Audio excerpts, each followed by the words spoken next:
The spring of 1979 proved to be the most active period of documented UFO sightings in the history of the Bridgewater Triangle region. This is a story of a couple Bigfoot that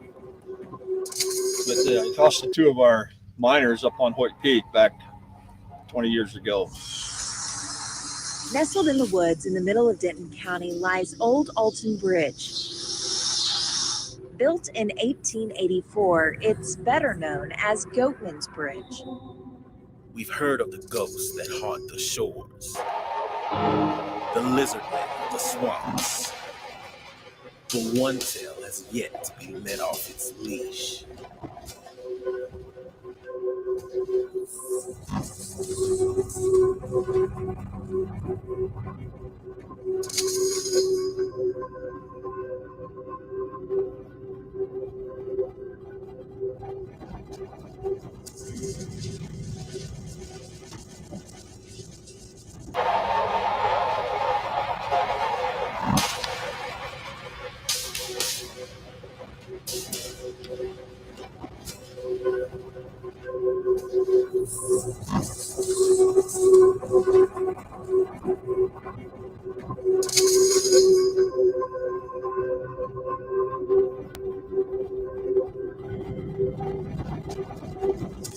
You gotta see this story. Tonight, a couple is sharing their experience of living in a Hillsborough house. They say it's haunted. I could not do this. CBS 17's Bridget Chapman spoke to the Maxwells about their time in the house and dug into the dark history of that property. He worked for the house. He was the second one, actually. But his body was found shortly before the Great Depression at the corner of West Washington and Green Street. He had jumped from one of the third floor windows.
no one's in there, but that all of the furniture's been turned upside down, and hold on.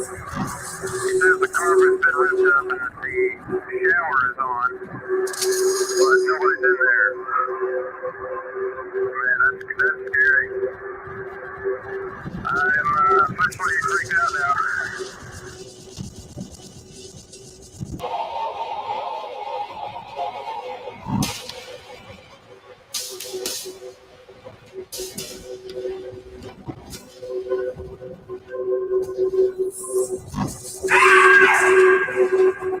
And number 4 now, it is video of the unknown. What is it?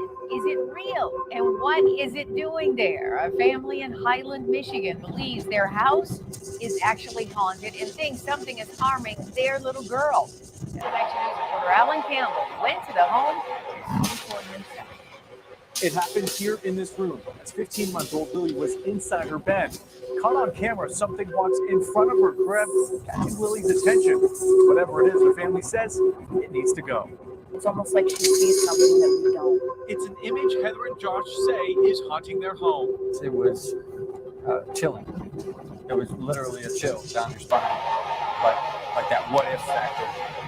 Like, is this what I just saw? Caught on the couple's Danny Cam video a few weeks ago, what appears to be something moving in front of the baby crib. I freaked out. I stopped what I was doing and I ran upstairs and I grabbed my daughter. Heather says this so-called ghost scratched her daughter Lily and attacked her too. It scares us that it could do something else. I mean, there was even a morning that I woke up and I felt like something was around like someone's hands were around my neck. A team of paranormal investigators came in and tried answering some of the couple's questions and concerns. His father, Jim, says it may be someone who lived in this house before. The story that I was told was the gentleman that lived here originally committed suicide, apparently, by jumping out this window. Which is, of course, one full story down. The couple says they don't know why this so-called ghost is targeting them, and say they don't want any part of it. It's not physically just going after her. It feels like it's going after myself, too. I couldn't get an explanation out of it. So it's freaky. Is what it is. Shattered windshields, hoof prints, and neighing. Welcome to Donkey Lady Bridge, a ghost story that goes back decades. The lady was badly burnt in a fire, and she was distorted, and her hands became almost to look like hoofs, and they were heavily scarred, and her face was elongated, and she sort of looked like a horse. Throughout the years, many visitors here have told the story of seeing this woman or seeing this beast, but like the supposed encounters, there's more than one story about how this haunting began. UFO sightings in the history of the Bridgewater Triangle region. A number of news outlets and law enforcement agencies were flooded with reports of large, low-flying UFOs. During that time, former WHDH reporters Jerry Lopes and Steve Sprazia claimed to have witnessed what is arguably the most famous UFO sighting to occur within the Bridgewater Triangle. Jerry Lopes and I worked at WHDH Radio, and we were heading down to the Raynham dog track, and we got off 24 onto 106. I noticed this really bright light over the tree line, and the light was coming closer and closer and getting bigger and bigger. And I remember saying to Jerry, what is that over there? So we pulled his vehicle over, and all of a sudden the stars blotted out in the shape of an arrow as this thing passed overhead. Ironically, big baseball fan, it looked like a baseball home plate, and there were a series of lights on it. And it was very, very wide. Perhaps the width of now, we'd say 747s wing to wing. It looked like it had a little cord or something hanging off it, and sparks were coming off of it. I almost felt like I could throw a rock at the thing. It seemed that close to me. This was pretty much the shape of it. And this thing passed overhead like this. For me, what first attracted me was this light that kind of came into our field of vision, just like that. And as this thing passed overhead, it just kept coming and coming and coming. The light kept getting bigger and bigger.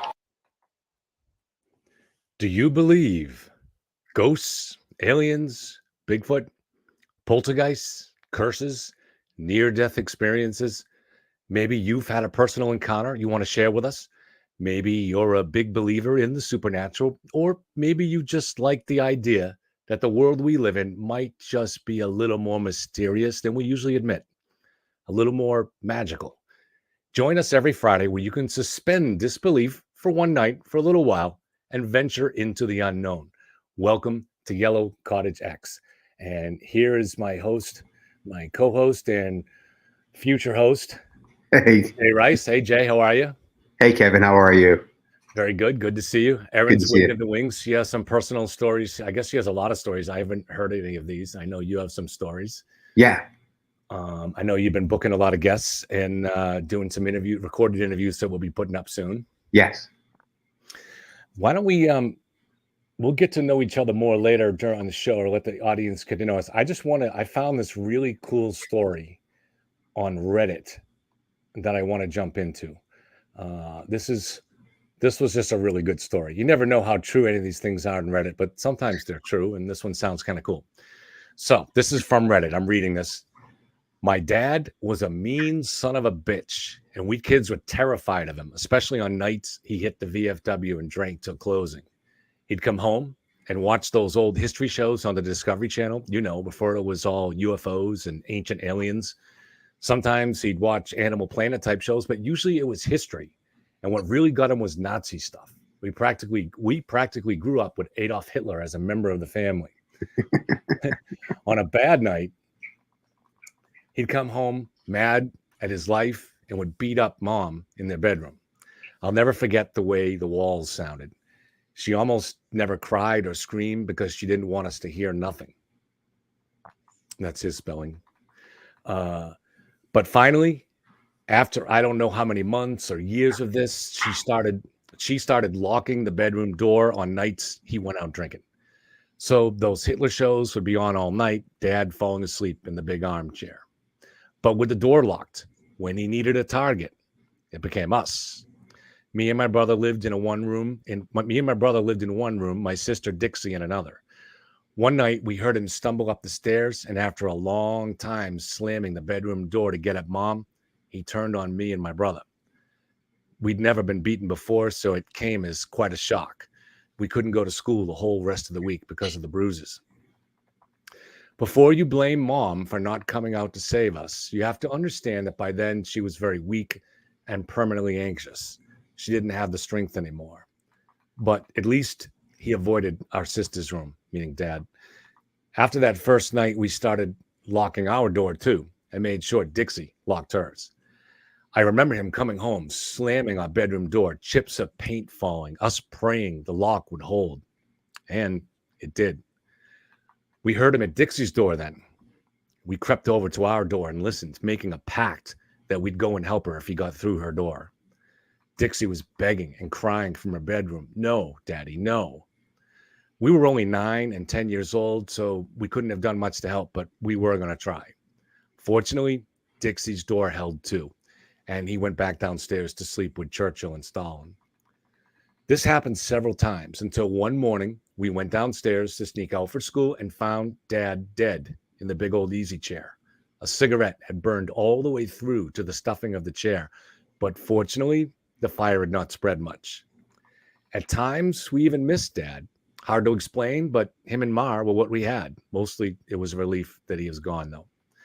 Then one night, a few weeks after the funeral, we were up in bed when we heard the TV on downstairs. The Discovery Channel. History stuff, Blitzkrieg and Battle of the Bulge. Me and my brother looked at each other in horror. First, we checked the bedrooms. Dixie and Mom were each in their rooms. They kept the doors unlocked now. So who was downstairs?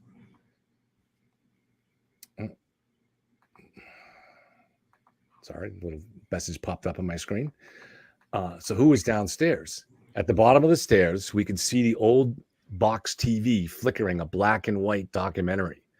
The big sofa chair had its back to us. I half expected to see a cigarette smoking in the ashtray, but there wasn't. The only light on the TV, the only light was on the TV, so we couldn't be sure if anyone was actually in the chair. We crept into the room, staying away from the chair. As we came around, I held my breath. A shadow seemed to stir in the chair, and I almost ran. But then a commercial came on in color, and we could clearly see the chair was empty. We turned the TV off and hurried back to bed. The next morning, Mom and Dixie both insisted they had not been watching TV at all. Well, a week later, it happened again. Once more, we went down, scared, and turned it off. Only this time, as we started back up the stairs, a noise made us turn back.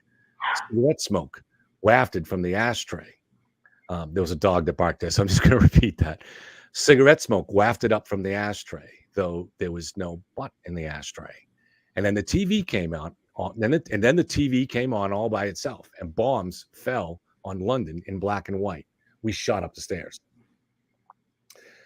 Over the next month, once or twice a week, the TV would come on in the night, always the Discovery Channel. Only now we refuse to leave our bedrooms. If Dad wanted to watch TV, let him watch. But we started doing something we hadn't done since Dad died, knocking our door. However, just like when he was alive, it wouldn't be enough. A day was bound to come when Dad would be really mad, and he was going to want to take it out on someone. We understood that day had arrived when we heard heavy footsteps on the stairs, like those of a man who'd been drinking all day and night. My brother climbed into bed with me, and we pulled the covers over our heads. I know that sounds cliche and stupid. How much can a blanket really protect you? But when you're a kid, nothing can protect you anyway, so a blanket seems about as good as any option. We huddled under the covers as the footsteps stopped before the door. And then the door began to rattle, harder and harder, and then banging. The attack on the door became furious. Me and my brother cried and clutched each other, and it became suddenly quiet. We stifled our cries, hoping we couldn't be heard. At first, I could barely hear anything over my thumping heart. However, in the dead silence, we heard something absolutely horrifying. The sound of the lock on the door turning. I couldn't breathe. My brother whimpered. I smelled urine and felt a puddle of wetness. And then we heard the door opening. Heavy footsteps in the room, but not coming towards the bed. Not yet. I heard something clatter by the desk. This was where we kept our baseball bats. He, or it, was grabbing a bat. Our cries mixed with gasps for air. The footsteps slowly edged closer to the bed. They stopped beside the bed. We could feel the rage, an inhuman rage. If that was Dad, there was no part of him left that felt any love. This was it. But then we heard a small voice. No, Daddy, no. Dixie. Dixie was only 8. Her voice was meek but firm. No. I don't know how long we lay there quivering, but at some point terror wore us out and we went to sleep. When we woke up, one of the bats was lying on the floor beside the bed. Some of our courage returned and we ran from the bedroom to check on Dixie. Her door was locked. We pounded on it. Mom woke up and she started pounding in panic too. Dixie, Dixie. Finally, the door opened and our sleepy sister came out, wondering what the fuss was. We didn't know what to say and waited to see if she said anything about what had happened last night. She didn't. We went down to eat breakfast, and she insisted she'd never left her room all night. But the TV never came on again by itself after that. All right, I found that on Reddit, so I don't know if you guys liked it. I thought it was a kind of a cool story. Right on. So what do you got for us, Jay? Anything? Oh yeah, I actually have it's a family story. It comes from my father's side of the family. A little bit of a background. I have a very, very large family on my father's side. My grandmother, about who the story is concerned, when she passed away, she had something like, she had 12 children. She had 40 grandchildren, 30 plus great-grandchildren, and 8 great-great-grandchildren. So she was definitely what you would call a matriarch. It was a family, a farm family in Western Pennsylvania. And of course, back in, in the early days, you would have a large family because that was your workforce to run the farm and stuff like that. And then they had kids and their kids had kids, et cetera. So anyways, she was a really widely respected woman. She was very devout Catholic. And she was also considered a bit of a mystic by a lot of the people in the area in her rural county. And there's a couple of stories that the reason is why she was considered a mystic. The first one was when she was in her 20s. I think she was, if her memory serves, she was in her 20s. So that would have been back around like 1930 or something like that, the 30s, I think, something like that. I might be getting that wrong, but it was way back at the beginning of the 20th century. And, or maybe like, you know, like I said, like the 30s. She had an older sister who had pneumonia really bad, and it wasn't uncommon for people to die of pneumonia in those days. It's still not uncommon, but it was a lot more common back then. It could be just, you know, a deal, the end of the deal, so to speak. Before antibiotics, yeah. Before antibiotics, exactly. Right. Yes, thank you. Yeah, exactly right. So my grandmother was laying in bed praying, and she opened her eyes and looked, and her sister was standing in the doorway of her bedroom. And she was amazed because her sister had been bedridden for days. And she was overjoyed, and she called out to her, and her sister disappeared. Just like, bing, disappeared. This is all according to my grandmother, I should say. She was the only person who obviously saw this. When she went and ran into her mother's room to let her know that her older sister was recovered, her mother was sobbing, and she said, "Mom, it's okay. It's okay. Sis is okay. I just saw her. She was standing in the hallway, smiling at me, looking in at me in the doorway of my bedroom." And my great-grandmother said to her, "Honey, your sister died 20 minutes ago." So that kind of started off the let's call it a family myth, if you will. And then about, I guess in her 30s, she had a vision. She saw Jesus. And I know this sounds like kind of like, okay, yeah, sure. But you have to understand, my grandmother was a deeply religious woman. And the notion of lying about something like that is completely, would have, like lying, especially like lying about seeing Jesus, would have been completely alien to her. And so she had a small vision, and this kind of spread out into the community. People started talking about her and kind of ascribing these powers to her and things like that. And then it happened again a few years after that. Again, she saw a vision of Jesus. So actually the local bishop got involved, and she was, you could say she was kind of a local saint. She wasn't a saint. She was never made a saint by the Roman Catholic Church or anything like that, but she was really held in high regard by the local people.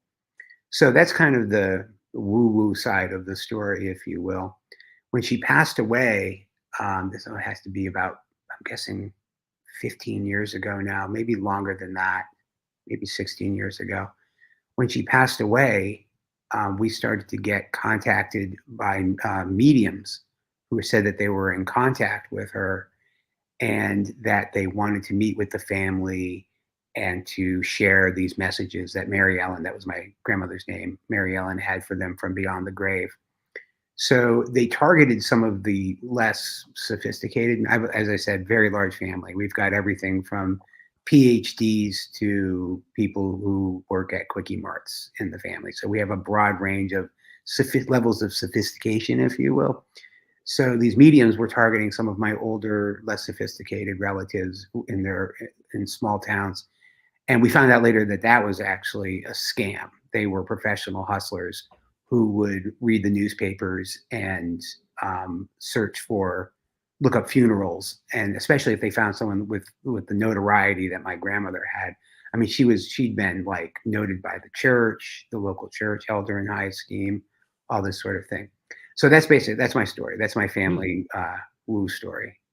Wow, people actually look at the funerals and target people like that, huh? Yeah, that's exactly what they did. Yeah, Wow. they knew that people would be especially like inclined to believe that Mary Ellen was reaching out from beyond the grave because everyone believed that she had these sorts of abilities in life and something like that. So it was an easy pill to swallow for some of the, like I said, some of my less sophisticated relatives. But fortunately, some of the younger, my aunts, who were a bit more on the ball, so to speak, when they got wind of that, they were like, okay, no, let's call the state police and see if they know these people. And sure enough, they did turn out to be a scam outfit. I'm not sure whatever became of that, but yeah. Anyway, that's my family. Yeah, that's great. That's Yeah, great to have a big family like that too. yeah. I'm gonna bring on our regular partner, Erin. She has some stories too. I have not heard these at all. I have no idea what they are. And I just want to say to guys, listen, Friday nights, it's Yellow Cottage X. It's time to just let go for a couple hours on all the other things that there's a lot of things going on in the world that are very important in Israel, obviously in Ukraine, and here in Massachusetts. These are things that none of us can affect in any way. So just relax, enjoy the ghostly stories or whatever else we got, and forget about all the other things that will be important to you tomorrow, if that's all right. And if you can't do that, I'm going to block you. I hate blocking, but it's some people have to grow up. So, hi, Erin. Hey. Oh boy. I knew it was coming. I know. That's all they really can think about. And yeah. But I want to tell stories about ghosties. That's all we want to do. There's no Kool-Aid on. We didn't bring any Kool-Aid to this show. So, you know. Hi, Erin. Nice to meet you. Hey, what's up? How you doing? Good. Cool story. Oh, thank you. Thank you. Yeah, it's kind of I don't know. It's our family ghost story, I guess. Yeah. Those are the best, the family ghost stories. And yeah, that's really cool. Yeah. My mom used to tell me one about seeing her dad's mom just roaming the halls of their house, just out of nowhere, like nothing preceding it, nothing. She would just walk down the hall. My mom used to talk about seeing her all the time, and it was so cute. She was like, I met Irma, but I never really met her, and so she was just roaming, I guess. But yeah, I don't know, that's just like one of those things, people have their little like, ooh, I don't even know if she really believed it, but it's funny you say that, Erin, because that's something I've I used to be a real skeptical type. I wouldn't even say I'm a skeptic.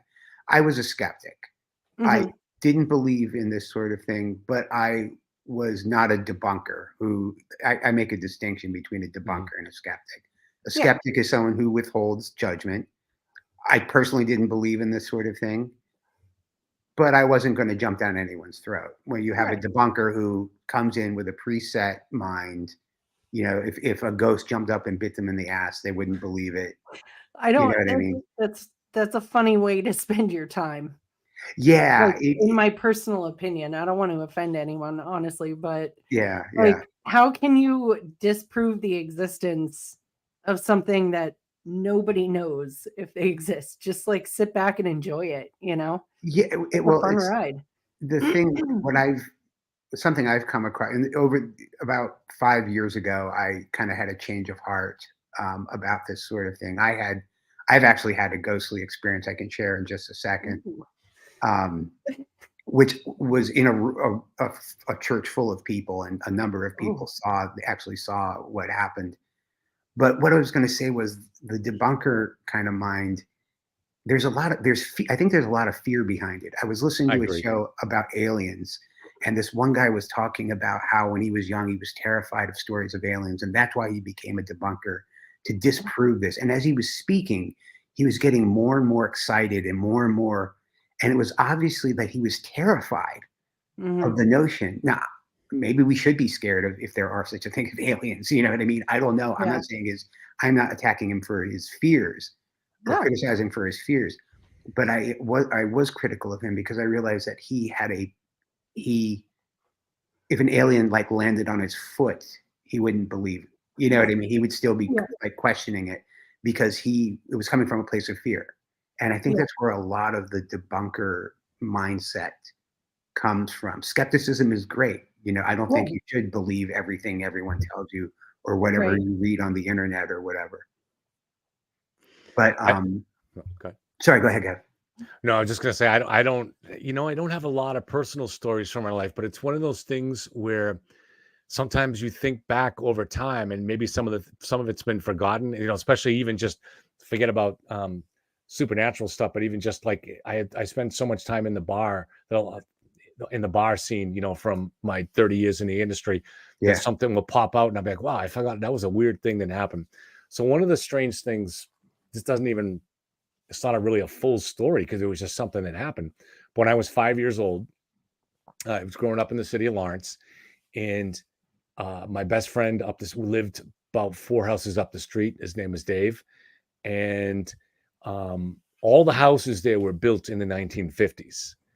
And Lawrence is a mill town, but in that particular area, if you go back before the 1950s, there were very few houses. It would have been either fields or farmland. I'm not really sure, but no housing, For whatever reason, I had it in my mind that we were going to go dig for buried pirate treasure. I know that sounds strange now, but again, we were 5. I did it too. Sure. There's nothing wrong with that. Where did the idea now? So in my friend David's yard, behind that was a lot that had never been a house on it. It was just the way the lots had been subdivided. There was no way to get an access road there. So it just always been an empty lot. I don't think there was never any kind of a structure on it. There was a few small trees and shrubs, and it was mostly just weeds and really tall grass. And so we chose a spot in this. So, again, guys, you're going to get blocked if you can't grow up. Oh, what do we have? Karen Reed. Yeah, it's their obsession. So yeah. So, anyways, I chose a spot behind that, and I no idea why I chose this spot.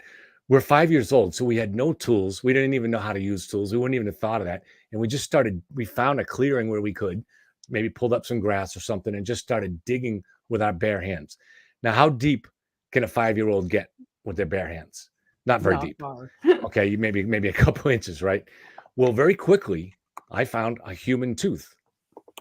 And so I ran home with, Ma, look what I found. Look what I found. And she's like, get that thing out of here. And she, threw it out into the yard.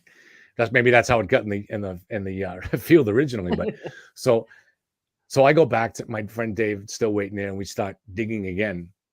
And within a few minutes, kids aren't at 5, you don't have a lot of patience. So I don't remember how long this took, but I'm imagining the whole thing was probably less than an hour. But I find a coin, but not just any coin. It was a 2-cent piece dated in 1865.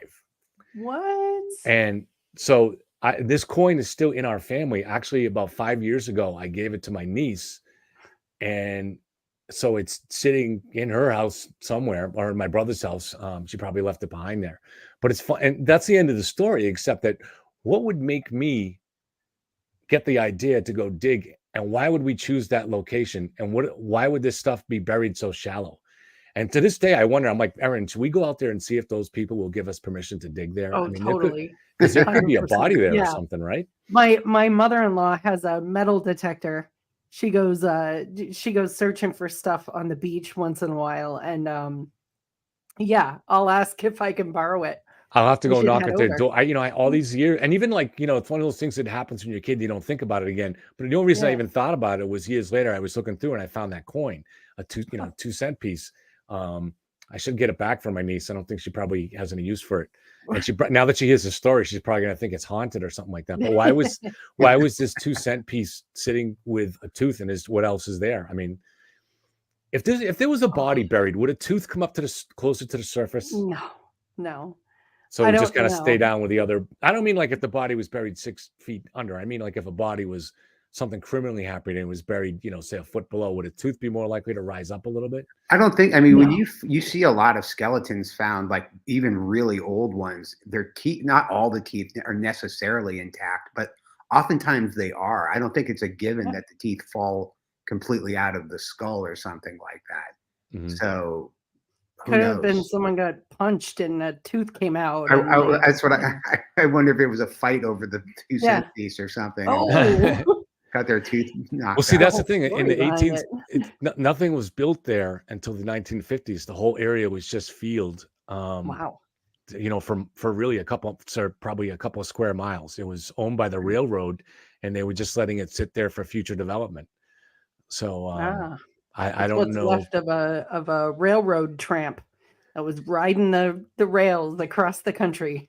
Well, the All railroad the was about a oceans. mile away from the railroad tracks were about a mile away from that spot, so it wasn't like close to the track. I mean, so yeah, I don't know. I'm trying to in my mind connect the coin to the tooth and the odds of me digging there. Yeah. You know, what cool. was my 5-year-old mind susceptible to something that wanted me to find them? I mean, obviously this we're suspending a lot of disbelief tonight to do that, but you know, who knows? That's what's fun. Yeah. That's what's fun about the ghosty stories. You got any more stories, Aaron? Oh my God, I got a whole bunch. Well, the one that comes to mind, because this scared me absolutely to death. It only happened, I want to say like 07 or 08. So I was into my 20s already, not, staying up late and scaring myself like on purpose or anything. But I grew up in Lunenburg, which is way out here where I live in the middle of nowhere. And my parents sold my childhood home in, I think it was 07, and moved down to this big, huge old house in a town closer to Boston. And it's old, like 1800s old. It's creaky and weirdly cold in some spots. And when they bought the house, I was like, oh my God, this is going to be so fun. Like there's obviously some crazy stuff that's happened here, right? It's forever old. So, we move in, there's nothing. I was living with them at the time. So it wasn't, there was no crazy stuff that would happen. And once they were in the house for, I want to say a few months, I was living with them, but they had me living in the attic. It's a 3-story house, and the attic is a walk up, and there's 2 bedrooms. There's one on either side. They're twin rooms, and they have the gamble like slant. So it's really short in a couple of places, and the house is like that. It's angled, and there's some like fun like alcoves in the house. It's a beautiful house.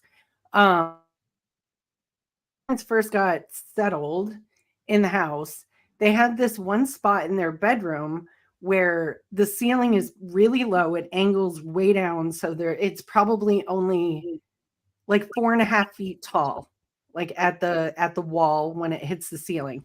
Mm-hmm. And she had this painting she wanted to hang up there.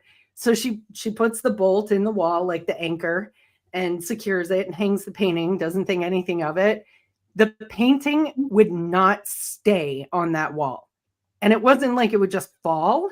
It would be removed from the wall and just How old did you say the the house floor. was? I'm trying to 1890 something. So about 100, So I guess, yeah. it's substantially old, It's not falling apart either. It's like it's been lovingly cared for since 1895, I think.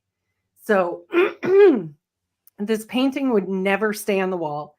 And there was a closet right next to it, but it's like a little closet. The door is angled and funky. And my dad, it's a mini closet. They have a nice, huge one, but the mini closet was for my dad's shoes. So he has this like shoe rack with like 2 or 3 different layers. And he lines up all his shoes real nice. And then every night in the middle of the night, all the shoes would come off the rack. Like, wow. It's a rack on the floor. Like all the shoes would be shoved forward and rattle like against the door, and the door would like knock. They wouldn't stay on but he had to take the shoe rack out of that closet and just use it to store like linens in, because apparently whatever is in that house does not like that there were shoes in that closet. Because it was So someone else's closet, and he's still yeah, yeah. I have Well- no idea. I have no idea the history of this house Mini at all. mini But it's just closets the are creepiest place. mini Huh? closets are terror. When I was a kid, we had members of our family had a lake house that was old, probably from like the early 19th century, but there was a mini closet.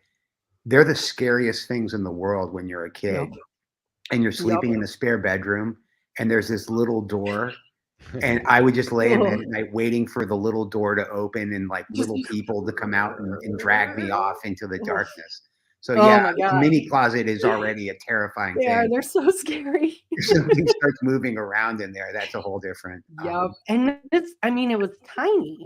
It's not like, someone could go in there and like mess with stuff and come out. Like there's no room. It was literally shoe rack and wall. That's it. So it was super creepy. I mean, that house, like every time I was alone in that house, I felt creeped about it. And I'm not one of those people who's like cowering under the blankets all the time, but this house freaks me out. Like to this day, my parents went on a trip about 6 months after they moved into the house. They were out of town. So I was staying at the house by myself. And this house is massive. It's silly for my parents to own a house that big because it's only them living in it, but we can all stay. Like my brother and his soon-to-be wife, he's getting married a week from tomorrow. And their kids when they come along, and me and my kids and my husband. So there's room for everyone. Mm-hmm. Anyway, I was living on the 3rd floor. It was the middle of the night, and I had my 2 cats with me at that point, and they would sleep in the bed with me. And in the middle of the night, it's freezing up there, by the way. And it's, I think, April or early May. So it's not even winter, but it's ice cold. I'm talking sleeping in a hoodie and pants and socks cold. And my cats would sleep in the bed with me, and they would get up in the middle of the night and just sit side by side in the doorway that faced the other twin bedroom on the 3rd floor. And just their tails would do that thing. Their ears are going crazy. And I'm like, holy shit, what's going on? And I would just hear from the other bedroom, just faintly, just a creaking, like a repetitive creaking.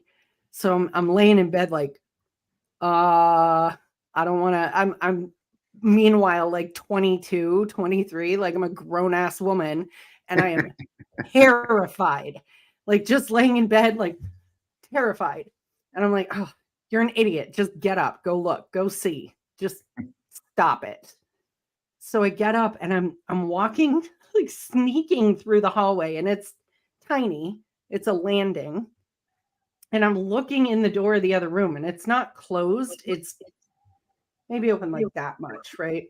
And I'm looking through this crack in the door. I'm trying to see what's going on, and I can't see anything, but I do see this shadow, like this faint shadow coming across the wall, like on the back of the room. And I'm like, oh my God, what the hell is that?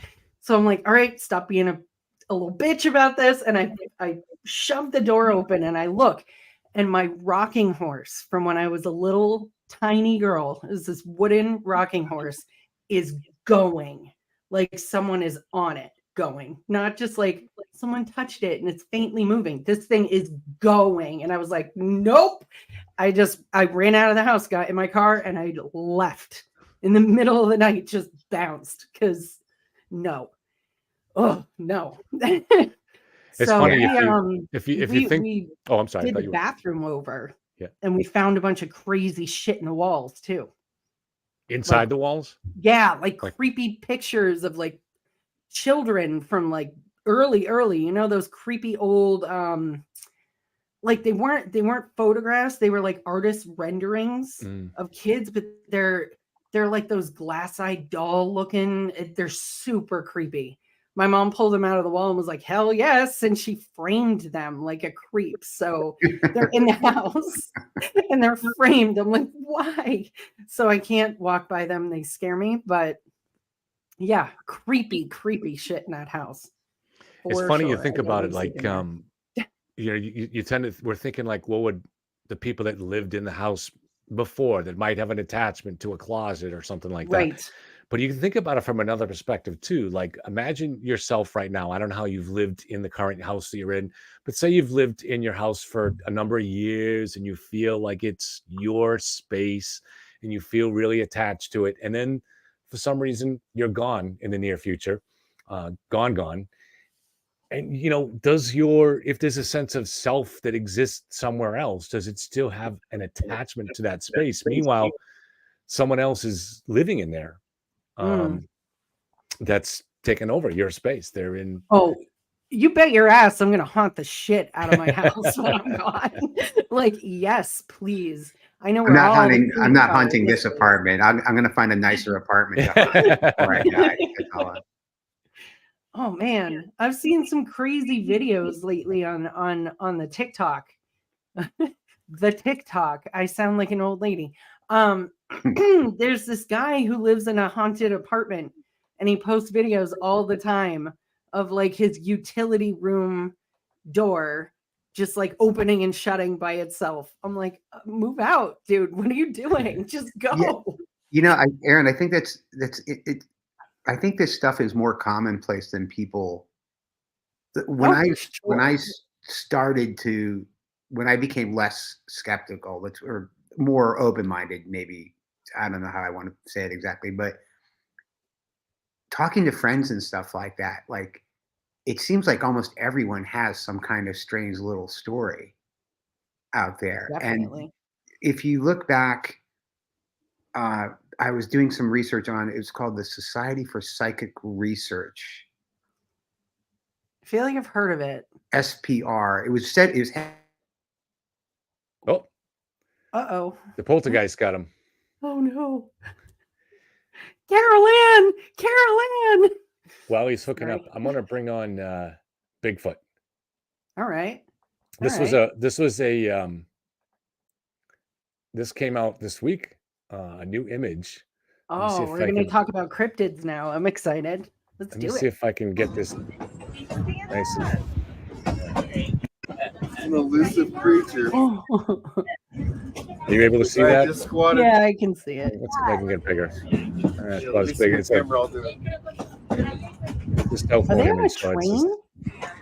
people are taking this from a train, obviously. Oh, okay. An elusive creature. All right, let's see this. Let me freeze it right there. Do you see it? Yeah, I see it. He's like right in the middle of the screen right there, or she. I think they have a couple pictures that. Oh, there he is. I see him moving right there. Yeah. All right, just squat it down. Nice.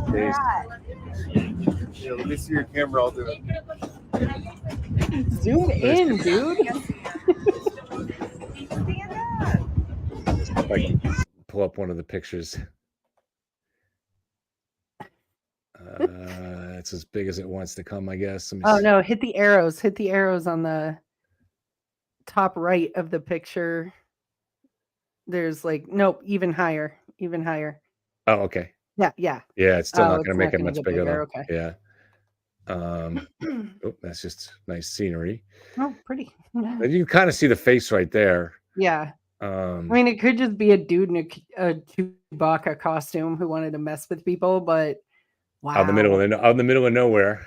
Yeah, clearly. I do. I'm who knows, right? I mean, this could be a somebody who's got land and they're trying to sell something there or something. Yeah. Try to get a Skinwalker Ranch type of story going. Who knows? Cool. But you can kind of see a little bit there. That's way zoomed out. Yeah. It could be a stunt, but it could also be something different. Who knows? Can you see that at all? I guess. Yeah, I can see it. Yeah. It's not super clear, but I can see it. Yeah. Is Jay back yet? Still no sign of Jay. Technical difficulties. Yes. So anyways, I found another, this is a really short story, unlike the last one, but this is also was on Reddit. Mm-hmm. This person said, I grew up in a mobile home. When I was very little, maybe 8, I made a friend that lived in the floor. Sound familiar? Oh. This is kind of like your real story. Yeah. So His name was Adam, and he was my best friend all that year. I got to text him just see if this is Jay. It is Jay. Kev, send me the link again. It's the same link, dude. All right, hold on. Let me. This is only a 1-paragraph story, so I'll do the whole thing and then send Jay a link. So I grew up in a mobile home. When I was very little, maybe 8, I made a friend that lived in the floor. His name was Adam, and he was my best friend all that year. He wasn't there every day, and he was only there certain times of day, usually right as I would get home from school. Adam always asked me how I was and what I did that day. Sometimes he would ask me to go to different places in the house so he could hear me better. It was usually in the bathroom. I would sit in the tub and talk to him. My brother could also hear him, but he lived with the grandparents, so he wasn't there all the time. Dad, I don't think could hear him, but Adam never talked when Dad was around. He wanted me to go outside a lot, and sometimes I did, but I never met Adam or saw him. Then one day, Adam just stopped talking, and I never heard from him again. So it's just a cool little story. The kid in the floor. That is a cool story. I'm going to be trying to get Jay back. Well, okay. If you want to keep talking, entertain us with something. Okay. Well, when we're talking about skinwalkers and Bigfoots and cryptids and stuff, my brother-in-law, my husband just commented, we should get my brother-in-law Dan to come on. He has some really cool stories, alien stories. Oh, okay. Might be interesting to you. So I'll let him know because he'd love that. He loves that type of stuff. So I personally love alien stories. I mean, me too. I'm not a huge when I was a kid, I was huge into it. I used to buy the UFO magazines and watch all the, Leonard Nimoy In Search Of and all that stuff. I've come to, obviously the universe is huge. So there must be intelligent life out there. I'm not sure if any of it is actually visiting here. So I wonder why there is no clear evidence, at this point, good photograph or something like that. But I still love a good alien story. I love them too. Actually, did you ever see the movie Fire in the Sky? Yes. That movie scared me so badly I could never watch it again. Yeah. I'm 40 and I'm still afraid of that movie. It scared me so badly as a child. Like I'll never recover from that. Because it was, I'm kind of claustrophobic, so being held down like that and things going into your eye and all kinds of stuff. That's half of it. Yeah. That's half of it. Oh, the eye thing. Oh my God. My eye doctor tried to tell me I was a good candidate for LASIK a few years ago. Yeah. And immediately my mind thought of that scene where they're putting the needle in his eyeball. And I'm like, nope, I'll wear glasses for life. Absolutely not. Yeah. It would have to knock me out. No, thank you. I can't. Like, would I have laser eyeball nightmares forever? No, thank you. Jason, did creatures come out of the closet, the little mini closet? Yeah, they came out, and I think they broke the cord on my girlfriend's computer. So sorry about that, guys. It hadn't been charging the whole time I had it plugged in. It's a conspiracy, and the little creatures are in on it. And the little creatures are in on it. The little green men outside unplugging your Wi-Fi. While you were gone, I showed a recent Bigfoot video that was taken from a train. It was so if people want to look that up. I think that was in Colorado. I don't know if you've seen it. If you look at it on your own computer, you can get a better version of it. But it was supposedly people on a passenger train just pulled out their cell phone and took a picture of Chewbacca walking out in the desert. I'm saying it could have just been a dude in a Chewbacca costume, but hard not to question why. That'd be my guess, but I'd be willing to do that if I lived in an area like that. You know what? We have a train that goes. 100%. There's a train that goes by right at the bottom of my street, passenger train, like every half hour or something like that. I should go out there in some kind of costume. There was a thing. I think it was in.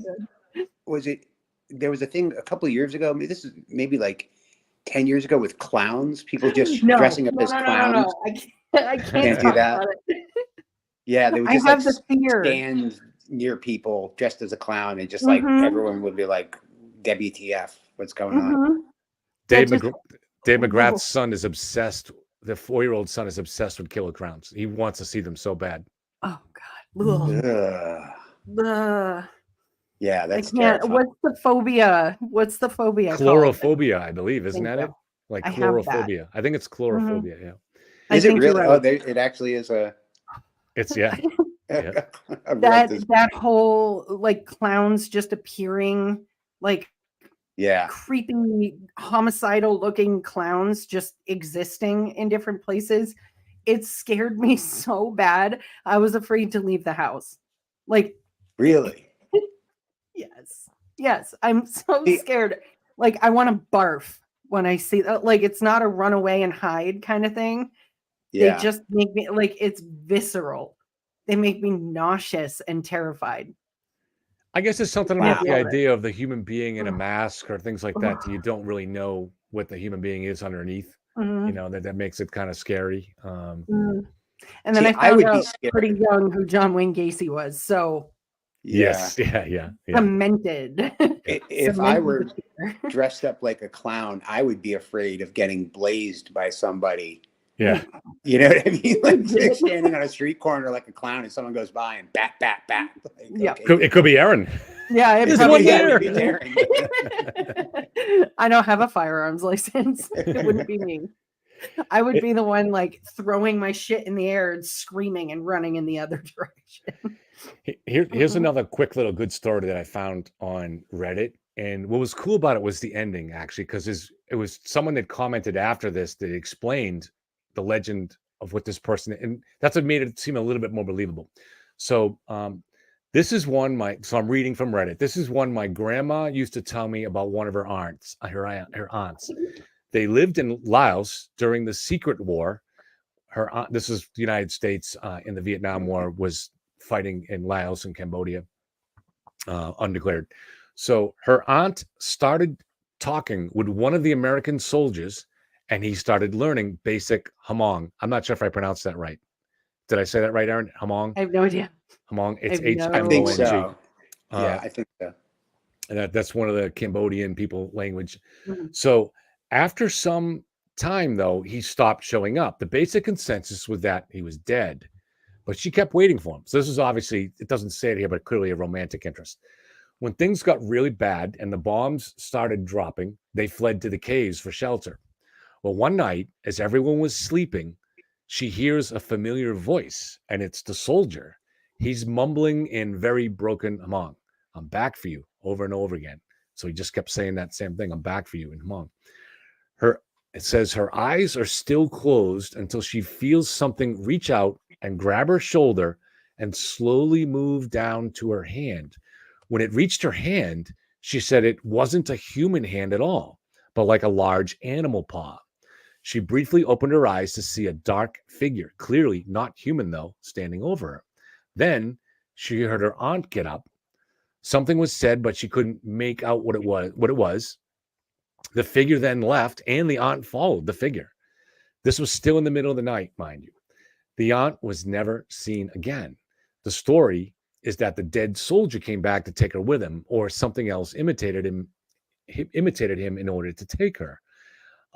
So here's the thing that was interesting, though, that what this person didn't know, and that somebody added underneath, is that apparently there is a legendary creature. Think of like skinwalkers in every culture has something similar, but in Laos, it's called a crocota, Crocotta, and they mimic human voices to lure them away and devour them. And if you look it up on Waikai, you'll see that that's exactly what it says. From Waikai, it says it simulates human speech and picks up the name of one of them so as to call the person to come out the doors and tear him to pieces. So that's the legend. But I thought it was kind of cool the way that somebody filled in the legend for her. Oh, new fear unlocked. Thank you for that. Reminds me of that Wendigo story my grandma used to tell me, though. Do you have any native in you? Any native blood, no. American blood in you? Oh, okay. Nope. Yeah. I did a 23andMe actually, and I think it could be like a 0.01. like, because they were like various, like in the like tiny percentages. So there could be, I think, but not any huge Like at all. Elizabeth It's Warren? just- yeah. I think that might be more than her though, no? That's what I heard anyway. I don't know. My grandma used to own a house. She passed away a few years ago, but she owned a house in Plattsburgh, New York, which is way up there, near the Canadian border. And her house, I mean, it was enormous, the yard. Like they had acreage. It was huge. And bordering the backyard was the Great North Woods, which is vast and black and dangerous. Like I mean, it's endless. It's enormous. So her big thing with myself, my brother, our cousins, I mean, we had 1, 2, 3, 4, 5, 6, like 8 cousins that lived up there. They were all boys and they were trouble, all of them.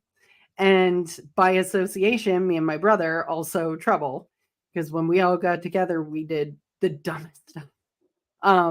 So my grandmother used to try and keep us from going in the woods because they're dangerous. You could get lost really, really fast. Like you go 20, 30 feet in, you can't see where the border of the woods and my grandmother's yard was. It was just forest. Like it was thick forest. So really easy to get lost, really easy to get super disoriented. So she would just tell us stories to try and keep us from going out of there or from going in there. So she used to tell us that the Wendigo would come and take us away if we went into the woods and couldn't come back out. She said that the Wendigo would hunt us and take us away. And it wasn't until I was a little bit older that I actually knew what a Wendigo was. It's legendary. It's a cryptid of lore, essentially. And in different cultures, in different parts of the country, the stories vary a little bit. So different areas of the country have different versions of what the Wendigo does.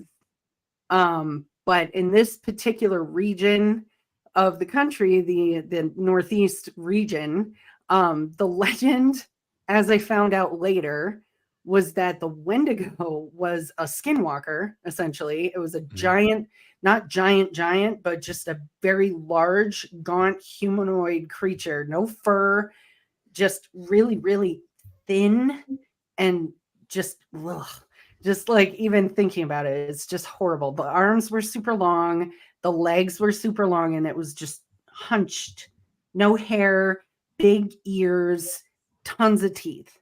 And it would come and it would take you away and eat you and then impersonate you to lure more people. More victims. Yeah. Yeah.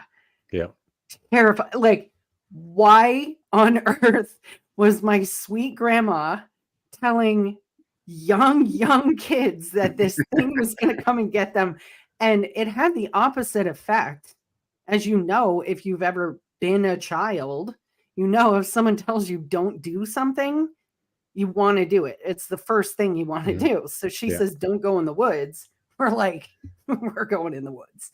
So one day, one of my cousins and me packed peanut butter and jelly sandwiches into a backpack and took off for the woods. And we went in and we had brought, I think it was clothesline or ribbon or something. And we were marking our way because the fear is real that you're going to get lost in there. It's so easy to get turned around because it all looks the same. So we're, tying little pieces around branches, just like, okay, this is the way we came. No one's going to eat my string. It's not breadcrumbs. So we're going along and we're walking maybe about 20 minutes.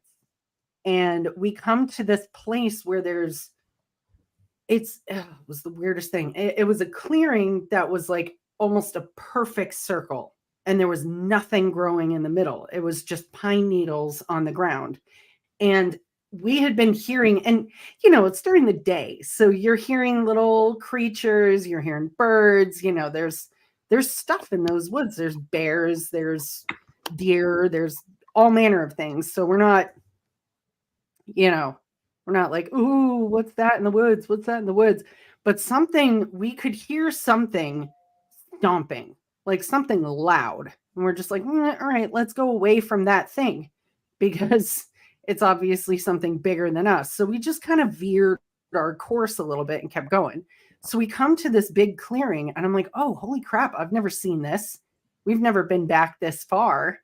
And we see in the middle of the clearing, this is all pine needles, just a complete ground cover. And we see these huge voids in them. And we're just like, ooh, something big came by. No problem. Like, it's not here now. So let's just keep walking.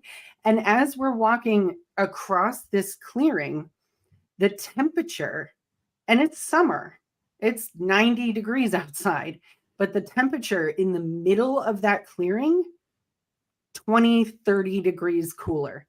And it felt like, it was probably 10 or 15 feet across to get to the other side. As you're walking it, you feel like the tree line ahead of you stays the same distance ahead of you as you're walking towards it. It took forever. And we're both looking at each other like, God, why? What is going on? What is happening right now? And we finally reached the tree line, but it felt like it took like 20 minutes to get through it. So we're just like, oh, and we get along, we get out the other side, and we're walking through the woods again. And we start to see, it's kind of hard to describe. It's almost like, if you're building like a teepee, right? You take 4 or 5 like big long sticks and you make sort of a triangle, right? Mm-hmm. We kept seeing these mini teepees almost. It was like 4 or 5 sticks that were just like staked into the ground, like hard, and just up at angles. So they weren't there as like dwellings. They were more there for something symbolic or. Yeah. And then we started seeing things like, when you take like grass or flowers and you make like a flower crown, mm-hmm. It's like you weave it together and you make a circle. We started seeing those hanging from trees, like not every other tree or anything, but we'd come across one and be like, ooh, there's another one. Whoa. I think we need to nope the fuck out of here. So we just kind of turned around and we're just like, cool. We're just going to go back the other way because we're not hearing or seeing anything except that stuff. There's nothing jumping out of the woods at us or anything, but the temperature change, this weird shit we kept seeing. And I'm like, oh, I don't like this. And so we turned around and we started walking back. And it took a few minutes to notice, but as we're walking, I'm like, whoa, stop. My cousin stops and we look at each other.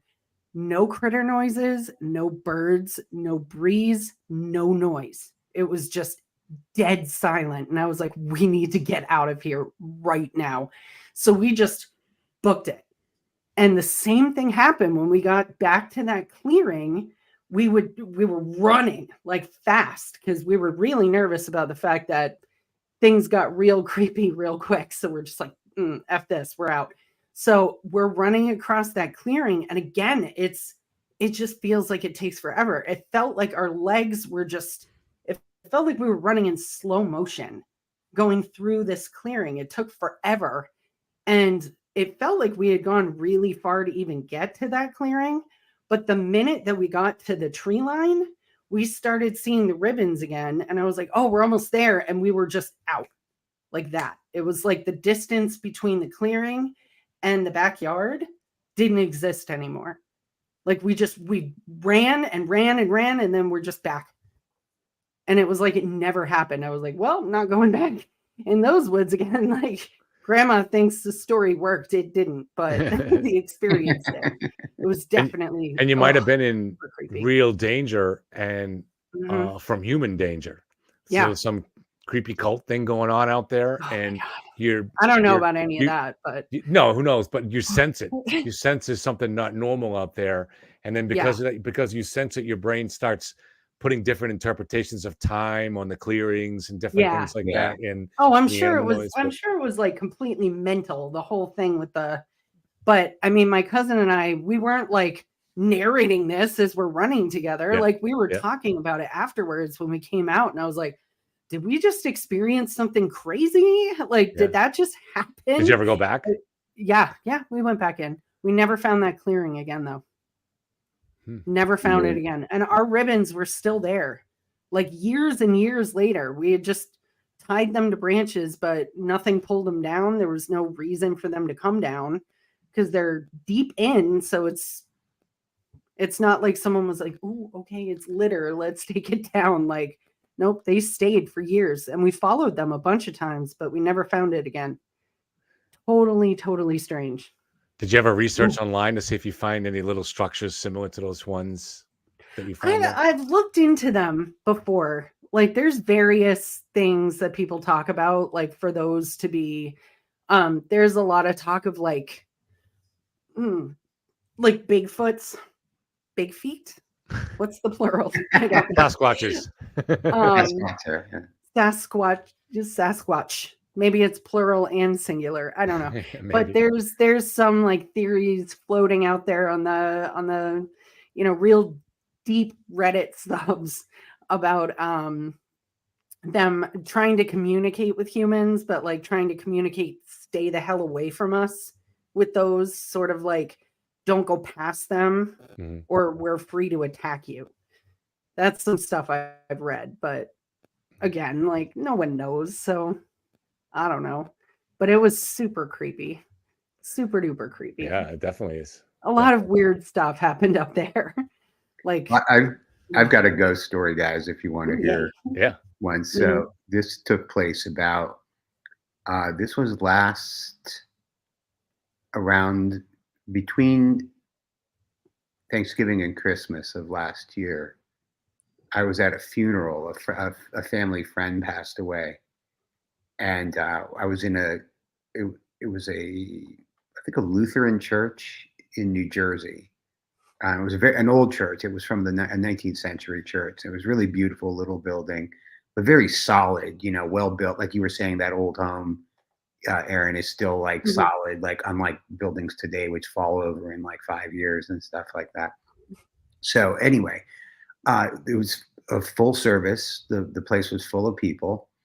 And I was walking with my partner towards the back of the church, and the door we were in the church proper, leading to the little, I forget, like the foyer, I guess you would call it. And the door just swung shut in front of me, in my face, as if someone were walking in front of me and had pulled it closed behind them. Now, it wasn't just, I saw it, and I asked my girlfriend, and she was like, she was just kind of like, she's looking at me right now, like, what are you talking about? She was kind of like, I don't know. But there was a guy standing next to the door, and he jumped out of his skin because there was no, I'm not trying to say what it was. All I can tell you is this: it was a solid 19th century wooden door. I think I mentioned this to you, Kevin. It would have stopped like a 22 round. Literally, like it was solid wood. I played with it afterwards. I moved it back and forth with my hands. There was no wind blowing. And even if there was, it would have taken a gale force wind to move this door. There was no source of energy. There was no like a road nearby with trucks rumbling or a train going by or something like that. This door just swung shut of its own accord in front of me.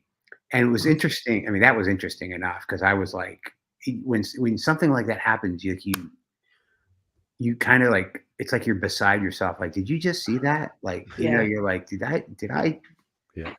But what also was interesting was the guy standing next to it, because I'm like open to it. So I'm just like, okay, I just saw that. You know what I mean? I'm not trying to say it was a ghost. I'm not trying to say whatever. I'm just saying, I watched that door move with no discernible source of energy to make it go. But the guy next to the door, because he was standing right next to it, I mean, he jumped. And his face went like, and then immediately closed down. And he just was like, I'm not dealing. Yeah. You know what I mean? Like There must be a lot of stuff from funeral parlors. And Aaron, next time you're in my neighborhood, sometime we got to go to one of this town. Andover is finest. I shouldn't say it on the air because I'm kind of a hunted one in this state, but one of the finest restaurants we have. It's been there for many, many years. It's called Palmer's. But for a century before, it was a funeral parlor. Oh yeah, we're going. And now it's like fine dining. And it's a bunch. 100%. It's really great. Kind of vibe to it. It's they've got indoor and outdoor eating and an old bar and everything. It's kind of got that old, rustic wooden feel to it. But yeah, it was a funeral parlor. Oh, that sounds cool. Yeah, let's go. Yeah. The funeral parlor in my childhood hometown is being sold as a residence, and it's been on the market for I think years at this point. Like no one will touch it. I went there for one funeral and it scared the hell out of me, and I've never been back. Like I've missed services because that place is so creepy. And the thing about you think about buying it for a restaurant, like I don't have a fear of funeral parlors, but one thing I've associated with all the wakes that I've been to is that smell. Yes. Yeah. And it's like this. They've got that fragrance that's covering something. It's the death smell. But underneath it, if you really breathe it, you can smell the decaying smell underneath it. Mm-hmm. And especially one time, I was at a friend's funeral, and bunch of them wanted to go downstairs to smoke. And they had permission to go, or whatever. They just went down there. I don't smoke, but I went down with them because we had a flask or something like that. And the smell was that much more severe down there. And it was, it was just no. Dave's here. All right, Jay, I'm going to add one of our partners, Dave, to the screen. I forget if you've met Dave. This is Jay. Hey, Dave, how you doing? Good evening, everybody. Good evening. Can you hear me? I'm not sure how much of a believer Dave is, but he did fight in Afghanistan. He might have saw some weird cryptids over there or heard about some. Yeah. The ghost stories are abundant in the Middle East. That's a huge part of their culture. But I didn't see anything odd there. But there's the weirdest thing about being there is that at night, nothing's built up. There's no city lights. And it's just super dark. Can't see your hand in front of your face. That's the creepiest part about it over there. So I just want to check on. Come on. Just got done with my live. I apologize. I'm late, guys. And great to see everybody and enjoying the show since I've been listening. So hope everyone's good. I remember you were in Afghanistan, right? Not in Iraq, right? Or were you in both? No, both, my friend. Oh, yes, okay. both. Right. I do remember hearing years ago when I used to get home from work, I used to listen to this radio show, Coast to Coast AM with Art Bell. Yep. And then later with George Snorri.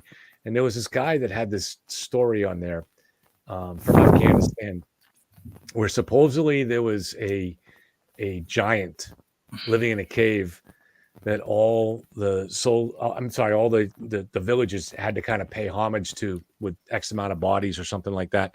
And when the U.S. servicemen went up there, this giant killed X amount of U.S. troops until they finally sent in more armed people, and they finally shot him to death. And the person that was telling this story, they brought this thing back on a cargo plane, and this person had been on the cargo plane next to it, and it was like 9 feet tall and had 6 fingers on each hand and stuff like that. It was a good story that stuck in my mind, but yeah. Yeah, I don't know. Definitely some weird shit over there. I could be 10 other podcasts. And they all believe in a lot of crazy different stuff too. I saw a lot of dead.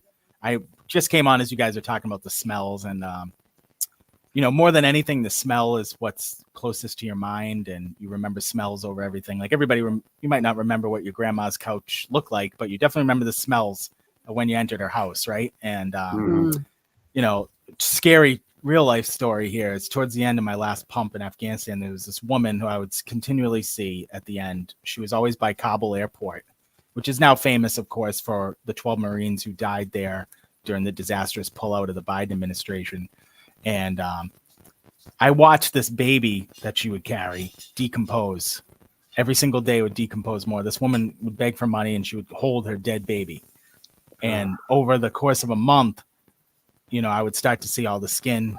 You know, when I first saw it, I was like, holy shit, fucking dead baby, right? You know, and then I would see over the days, I would see her every day. I would drive this. Oh, you're muted, Dave. Oh, I didn't do that. No, well, I can unmute him, I think, maybe. Oh, he's back. Sorry, guys. That was weird. That was really weird. So I'm a believer now. Holy shit. And I would just see how the baby would decompose. And I swear to God, I'll get messages from some of my buddies who were with me on the last one anyway. And that's the first thing they always bring up to me is I still remember that fucking baby. And I do too. And that was, Jesus, my last time there. I left in 2013 was my last time there. So here we are 10 years later. Still remember that. So. Damn, this podcast took a real fucking sad turn. Sorry. Yeah. We had it similar. I mean, we had this guy, a friend of ours, Chris Cutliff, was a Worcester cop now. But at the time when the war first broke out, when we first invaded Afghanistan, he was in the National Guard. Yeah, he was not a cop yet at this point, and he got his unit got pulled over there very early on, and so they were on a base outside a village, and the villagers used to come in to do work on the base. And the village was very poor. And at some point, the commander of the base noticed that food had been missing, was regularly going missing. And so he called in the tribal leader and he said, you know, we know that somebody's been taking food. It's not a big deal, but we'd like to put a stop to it. And the tribal leader said, we'll take care of it. Don't worry. We'll take care of it. And the American commander started to get a little nervous about that. Like, well, no, it's not, you know, it's not a big deal. We don't want, you know, we want it to stop. And I think he started regretting what he said. The commander started regretting telling him. So the next morning, my friend Chris, when he got up with the other guys to go on duty, in the village on a wall out front was a man who had been skinned alive. And he was one of the villagers who had been coming in, whose kids had been very hungry, and he had been pilfering food out to give to his kids. And the tribal leader wanted to show the Americans that they would take care of things themselves. And so they skinned one of their own villagers alive and left them out there. And that's when Chris was like, yeah, we're not in Kansas anymore. Yeah. Wow. God. Ooh. Damn. Damn. He's going to be haunting that pantry now. Yeah. Yeah. Oh, man. Yep. Ooh. Mm-mm. Well, oh so God. Do we have any more? Did you guys spend a lot of time in the field out there, Dave, where you like looked at the sky and saw some things that you couldn't be explained, or, you know?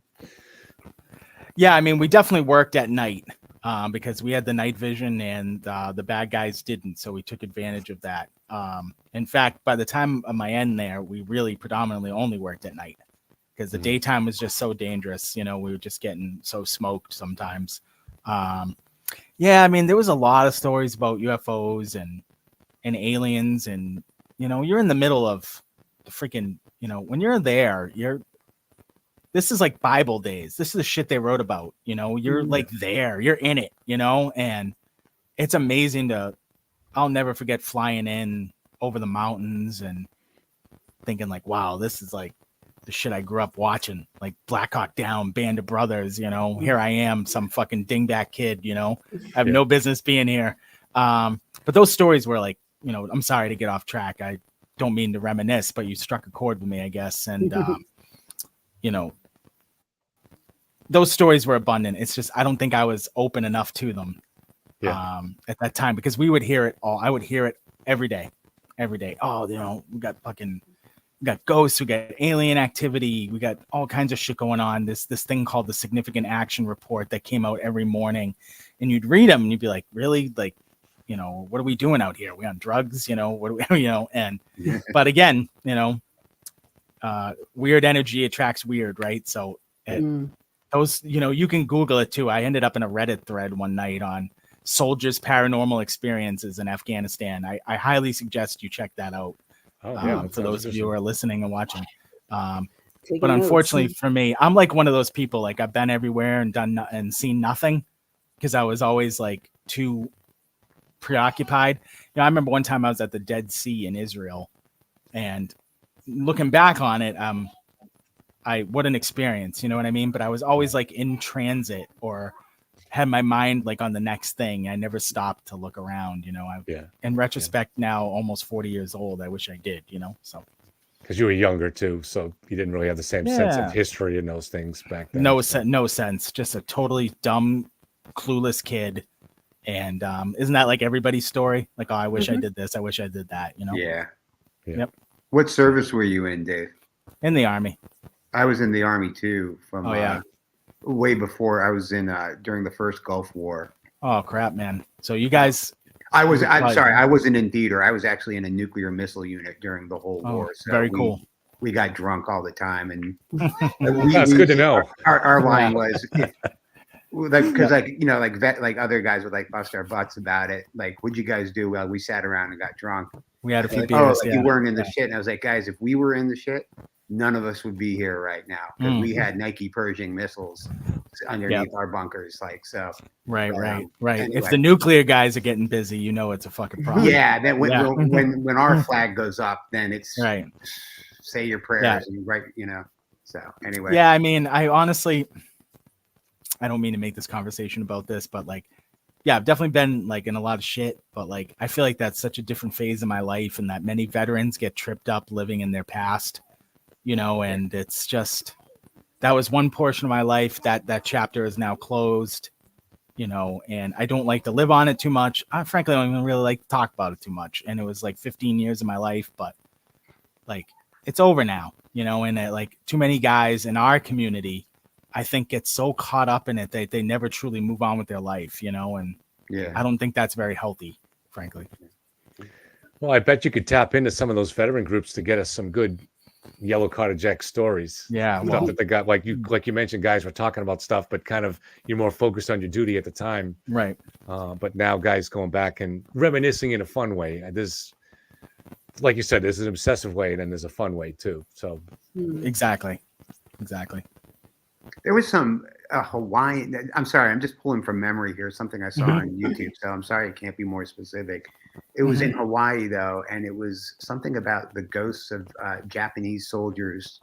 Yeah, that were in military, and to the point where the military, families had to leave their government issued housing and stuff like that, and because of the kids would be playing out back and they come in like, mommy, the man's back.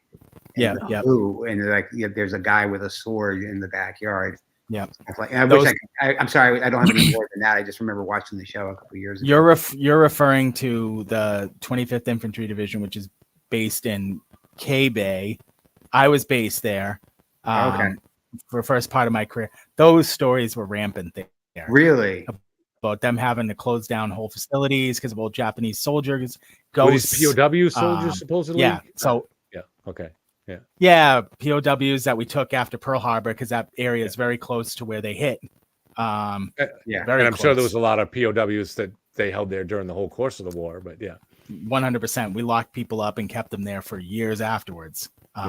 There's an old decommissioned site where they just kept Japanese soldiers at the time, and it was a very creepy place to be. And also, my time at Guantanamo was also very creepy.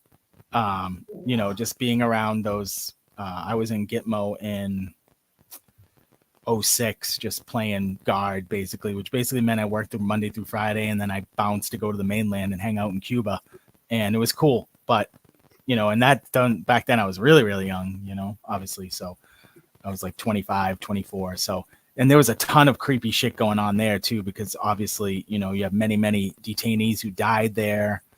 And, and I worked in the prison system for a long time, which is also a whole new level of creep after I got out. So I could probably add a lot to this now that I think of it. I'm excited. Let's tap into that. Get some of those ghost stories from prison too. And I've done a lot of LSD, so let's There you go. Well, maybe we'll all do some on some Friday. I can fill a show on that too, guys. Yeah. If we ever go down that road, believe me, I've done my share of psychedelics. Well, I do have one more weird story from my life, but we got far enough without it, so I'll save it for next Friday or some future Friday. This was something that happened in Worcester. Weird thing that I encountered, but not necessarily supernatural, but it was involved a disappearing woman and blah blah blah. So, oh, I have something creepy before we go. Yeah. Oh my God. So same house, right? My grandma's house. Lunenburg, My only other female cousin. Actually, there's two, but they're sisters. Like everyone else is boys. My cousin Stephanie and I, one summer, we would all go to my grandmother's house for a family reunion every year in the summer, and we'd have a big blowout. All the adults would get shit-faced, like super fun. And we got up to all kinds of crazy shit while they were drinking. It was awesome. But for some reason, my cousin and I were obsessed with the idea of sleeping outside in the van. Like my cousin's parents, my aunt and uncle, had a big minivan. It was just a regular 3-row minivan, nothing special, but we were obsessed with the idea of camping out in the van for a night. So our parents finally let us, and we go out, and they're like, lock the doors, okay? Like, just, be safe about it, right?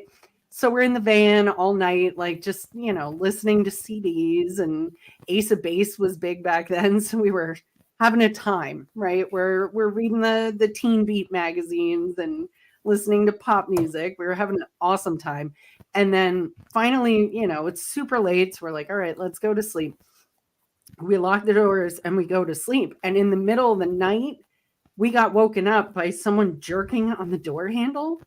And, we thought it was our other cousins, and we're like, fuck off, go away, whatever. And when drama's over, we go back to sleep. The next morning, we go in the house, and my mom, my aunt, and my grandmother are all watching the news in the morning and having their coffee and stuff.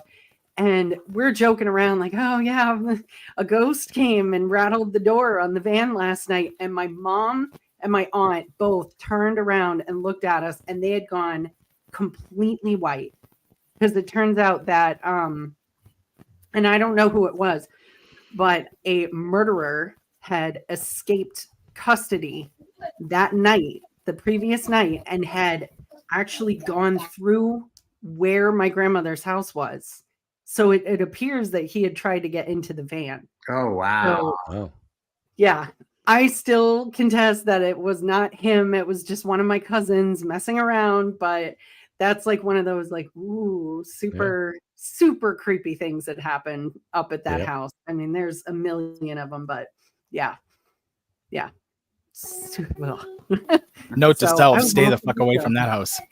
Yeah, right. Yeah, well, she moved out years and years ago, and she's since passed away. But yeah, I'm sure the new owners have their own stories about it. So. Well, we're getting some messages from people about doing a little investigation of our own somewhere, a ghost thing or something like that. So I don't know, you missed it earlier, Dave, but there was when I was 5, we went into a yard where there was found a 2-cent coin and a tooth. There's some interesting areas that we could look at. We get back out to Bridgewater. Our camera guy out there, Cole, knew all the secret spots. Oh, he was awesome. So this is the right time of year, so maybe we should do something soon while all the leaves are falling and everything looks cool. Yes.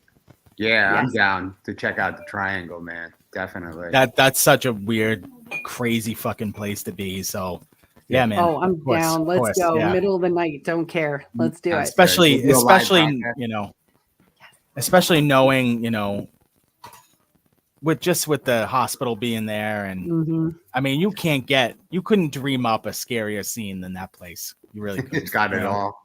Even just the way me and Erin experienced it, like walking out of the cemetery, and there it was, and the helicopter swooping down. Helicopters always, and like that thing never stops flying. That thing is there day and night. Spotlight at night. They have a spotlight on it. Yeah. It just, it's crazy to think that a place like that even exists anymore, and it's such a Mhm. throwback. And And the knowing camera what's guy behind wouldn't leave the tree wall. line. He's like in the tree line, like I'm not Yeah. leaving this He was Nah, like, he nope, wouldn't. nope, I No. don't want to be visible. because he knew Yep. he knew. Yeah, Mhm. no, that was he knew right. Yeah. He We're knew. on some list somewhere, I bet. Yeah, I'm on a Mhm. few. This crew, yeah, we're on many lists. You Yeah. may not Yeah, want to hang. true, Jason, true. Jason, you may want to check us out before you hang out with us. I'm on my own. Yeah, Believe me, I'm on yeah. my own list, guys. Believe me. Actually, so Believe me. right here where I am, Andover was a central location for the Salem witch trials, and actually there were more witnesses charged from Andover than there were from Salem. Which Salem, where the witch Oh. trials were, was the town of Danvers. That Salem was a bigger area, and Old Salem was broke off years later and became the town of Danvers because they didn't want to be associated with the name anymore. But they ended up building one of the most notorious asylums there ever. And I was just talking recently. to Oh, someone- Danvers State Hospital? Danvers State Yeah, Hospital. yeah. I was just I've heard of that. Oh, when I was at the hospital getting chemo last week, the guy that was giving me the needle was the same exact age as me, and he did an intern for Merrimack College at Danvers State Hospital. And I was like, oh man, I got to get this guy's number because he said he went into the tunnels beneath it and everything, and it was just oh like, God. yeah, he had all the story. I gotta go Oh back my for it. God. I'm so jazzed up right now. I can't wait. And Wow. so right at the bottom of my street here, so 500 yards away, is a house that's called the Witch House. And there are actually two old houses there. And the one was built in 1688. And so a couple years before the witch trial. And it's connected to the witch trial. And it's also, if you look at, there's a well that's built on the side of the house. 100 cars go by it every 5 minutes during the day. That's because of King Philip's War. It's because this area had been attacked by the Indians, and a lot of people had been abducted or killed.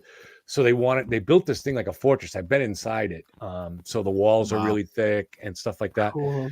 But so the legendary, the woman's name was Carrier, Martha Carrier. She was hung as a witch because she refused to submit. All she had to do was admit she was a witch. They tortured her children. They hung them from a spit and spun them around. So yeah, they confessed. The little girl, 6-year-old girl, confessed, said, I went with mom in the river down the same river, Aaron Felon. Aaron Felon? Yeah. Yep. But further up this way, apparently the devil used to baptize his minions in there. That was famously said in our little documentary series. But anyway, so the real legend was actually even more interesting.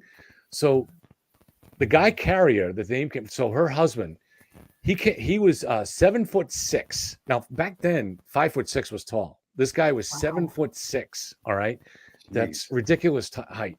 He was Welsh, and he was part of the King's Guard in England.